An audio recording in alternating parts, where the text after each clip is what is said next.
Hi, good afternoon, Greg. How are you? Good, thanks. How are you? Yeah, doing very well, thank you. It looks like a lovely. Where are we speaking to you today? I'm in my home in Suffolk on the east coast of England. Yeah, near a place called Albury. Nice, very Yeah. nice. Lovely It backdrop, a is. bit of countryside. Do you know, I was sitting in a shitty room a minute ago, and I thought, oh, I'll go and move it so you get a better background. Better options were available. Yeah, exactly, Fantastic. exactly. Great to meet you today. Thank you so much for joining me to discuss your film, Not a Animals. problem. It's a fantastic short film about a man racked with guilt about an incident in over an incident in his family. Could you give us a little bit more, maybe for people that haven't seen the film yet? Can you expand on that premise? Yeah, sure. I mean, obviously, it's only a 16-minute film, so obviously I don't want to give too much away. But yeah, it's about a young man who really can't come to terms with what happened, an incident that happened to his dad at a football match that he would normally have been at with him. It's obviously it's a narrative drama, but I got the idea from a real life incident that happened that kind of really affected me and made me think of writing this as a drama and making it as a short film. It was something that really hit home. It didn't actually involve the young man. I mean, that's completely kind of I've invented that, but the kind of incident that happened and the way it kind of affected a family I read about in the press, and as I say, it had a big effect on me, and I thought it's something that I really wanted to write about. For the most part, it's a one man performance delivered as a soliloquy. Has a very theatrical feel to it in this regard. Was this ever intended for the stage, or was it always meant for the screen? No, it was always meant for the screen. I mean, I saw it. I mean, I take on board everything you say, and I think you're absolutely right. And obviously, the film is all about one man and understanding what one man is going through. And obviously, it has a narrative journey within it. It leads to a point from where it starts out. But obviously, the film relies totally on the performance of the actor playing the young man. But no, I always absolutely saw it cinematically because I wanted it to kind of have a very cinematic look, which I hope obviously the look of the film is crucially important to me, and visually that it's really interesting, Yeah. and yeah, in every aspect of it. So no, I didn't see it theatrically, but I do totally accept that you could put it on the stage for sure, because in the end, it's all about the character talking to us or himself and the audience, about the experiences and what he's feeling. Yeah, although you're right. I mean, it shouldn't maybe just be reduced to that because so much of it has a cinematic quality. The way you kind of match his internal state with the kind of a lot of it is kind of shot outside, and there's a lot kind of with to do with nature as well. That there feels like a big kind of disconnect really with the way that he's feeling about something that's really kind of gripping his soul. That it has to kind of be dealt with in these larger kind of expanses of nature. When he's kind of speaking on the beach, or kind Yeah. of driving through the country, things like that. That it does No, have you're absolutely a right. I mean, obviously, I could have kind of thought of and expanded it, and you could have made it a family drama mm, about him and his family at home and gone into all that. But I kind of wanted this to have a real sort of a really powerful punch. And I'd rather with this sort of story, less is more. And you don't see everything explained about his family. Obviously, he talks about his family and he talks about his dad and he talks about, a bit about his mum and his sister and all that. But I wanted it to be about this particular incident and how it had affected him, because, it all relates to kind of football violence. And, you know, when I grew up, there was a huge amount of that. I grew up at a time where it was absolutely rife. And people don't think it still goes on, but it does. it goes on all, you know, it happens all the time. And this incident obviously came about because of violence that happens at football grounds and at games, or away from the grounds and the games, under the guise of supporters going to football games to support their clubs, but actually what they're really looking for is violence, you know? Right. So much of the performance is in his voice as well, I think. How did you go about casting for the film? And did you know that, you know, did you know what you were going for prior to casting, or was it an audition process and kind of stumbling upon the right person?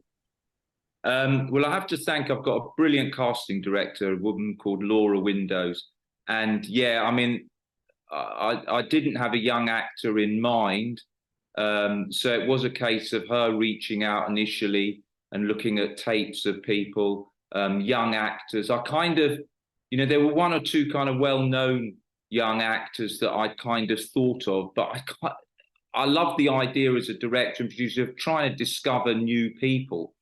And obviously I looked at a load of people on tape, and honestly, Connor Porter, who's the actor who's in it, he just jumped off the screen. And you know, he'd done as a few of them did actually, virtually the whole film, you know.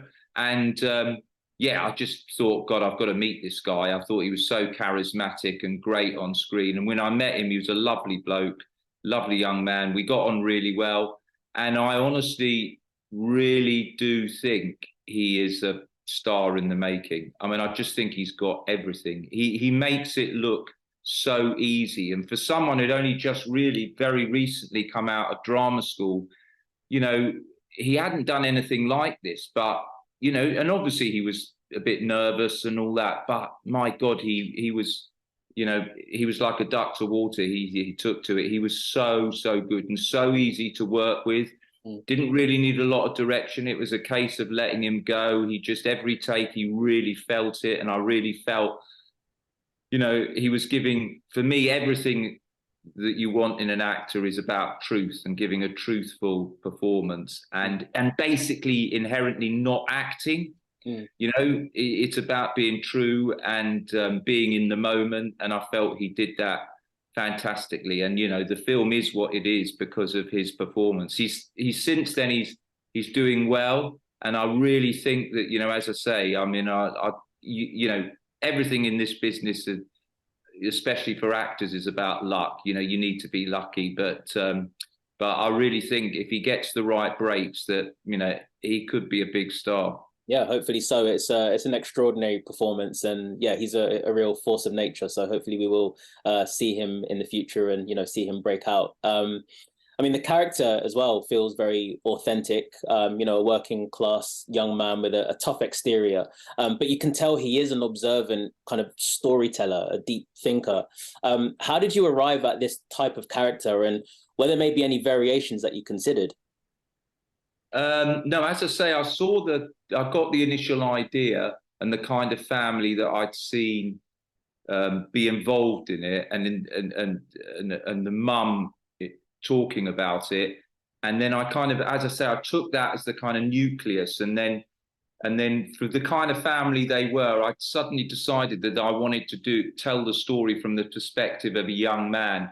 So it was then a case of kind of thinking of who that young man could be, how he'd relate to the family. And for me as a writer, and, you know, I mean, I'm all about, I love, you know, creating characters and taking them on a journey. So I didn't do a lot of thinking about it, to be honest with you. It kind of, his character just came to me. And then it was just a case of kind of bringing him into that situation and sort of as a writer going on the journey with him as to how, you know, how he would feel. And then obviously once you've got the initial shape of the piece, it's then a case of kind of looking at it and, you know, playing around with it. But yeah, no, I mean, it wasn't a long process writing it, actually. And I mean, you know, I love writing. So whether, you know, some days as a writer, it can be frustrating, and some days not. But I love the whole process of it. And I've got to say, I really enjoyed writing this piece. Yeah, no, it's a really, you know, powerful piece of work and script writing, and I do, again, I'll say it again, I think Connor really kind of brings a lot of charisma and energy to it.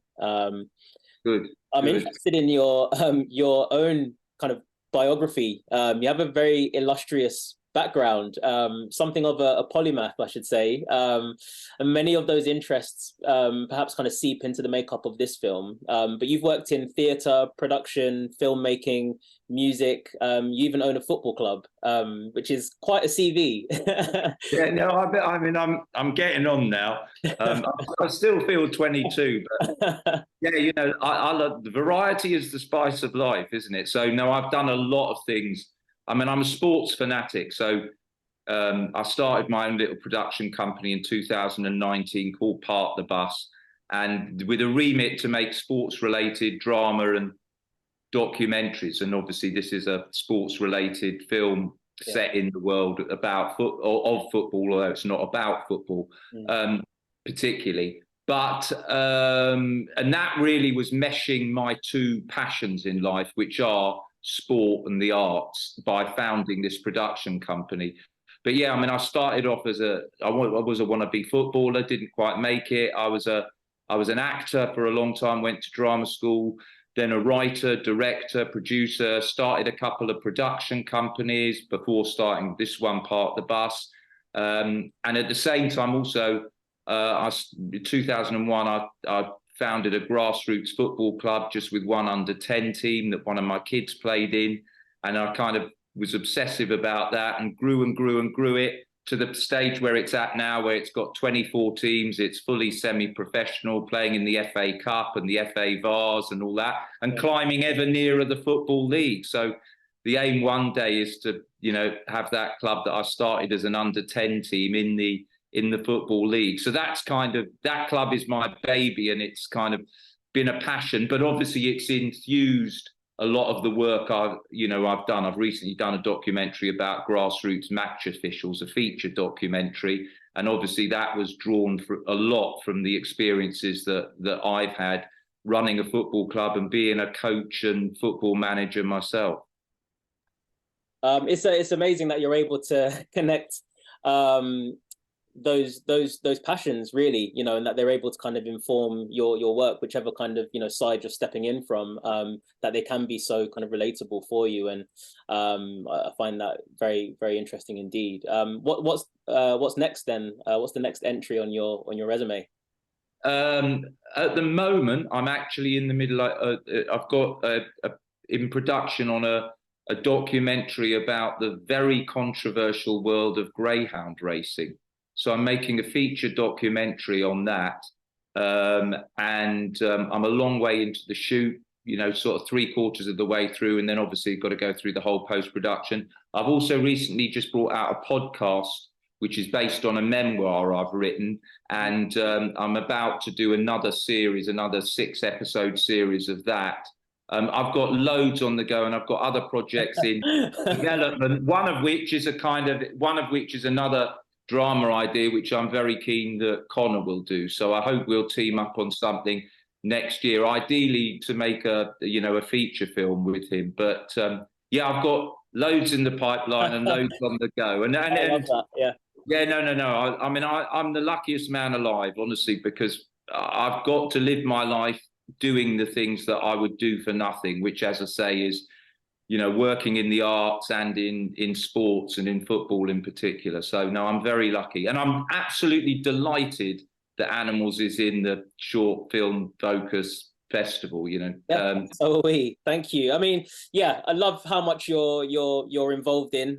Keep it going. Make sure the fun never stops. And do share, some of the other things that you're involved in. I'd love to hear the podcast, and of course, when your Greyhound film is finished, please do send it our way as well. But yeah, keep doing what you're doing. We loved Animals, and we look forward to screening it as part of the festival. It's going to be on program 5 online from the 16th to the 24th of September. Greg, thank you so much for your time, and we wish you all the best. We'll speak soon. Thank you ever so much. It's a pleasure to talk to you, and good luck with the whole festival. Thank you so much. Take care. Take care. Cheers. Bye-bye. Bye.